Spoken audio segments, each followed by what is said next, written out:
ఈ లబ్బులో ఉంది రాత్రి వచ్చి మొత్తం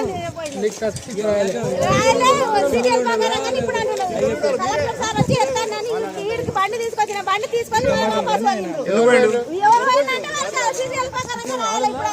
సీరియల్ సీరియల్ వచ్చింది నాన్న వడ్లేస్తాను లేకపోతే సీరియల్ ప్రకారం కట్టలేదు వడ్లేస్తాను ఎత్తాలని మేము డిమాండ్ చేస్తున్నాం. నాన్న ఎత్తాలి ఇప్పుడు కానీ ఎత్తకుంటే పురుగుల మంది మాకు శాశ్వతం మేము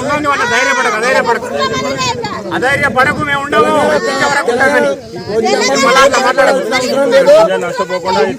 ఆ కొడుకులకు రాపం పురుగుల మందు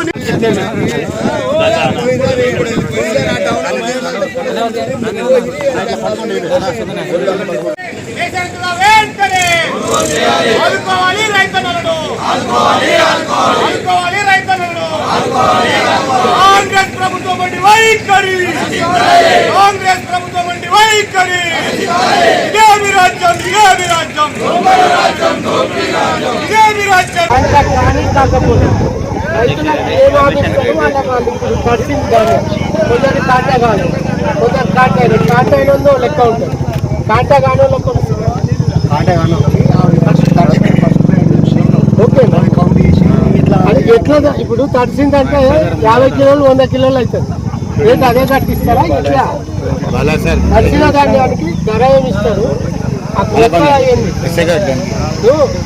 ధాన్యం తడవడానికి కారణమే ప్రభుత్వం కరెక్ట్ టైంలో లిఫ్ట్ చేయకపోవడం కాబట్టి తడిసింది. కాబట్టి బేషరతుగా ధాన్యాన్ని మొత్తం కొనాలి ప్రభుత్వమే, రైతులకు ఆపాదించకూడదు. ఇప్పుడు తడిసిన ధాన్యాన్ని కొంత ఏ లెక్క ప్రకారం వేస్తారు. దాంట్లో తరుగు హమాలీలు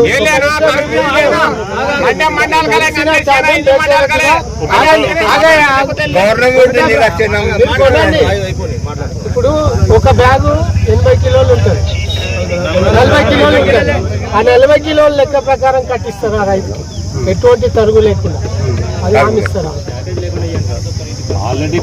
అదే ఇక అంతే కదా వాళ్ళు చెప్పని.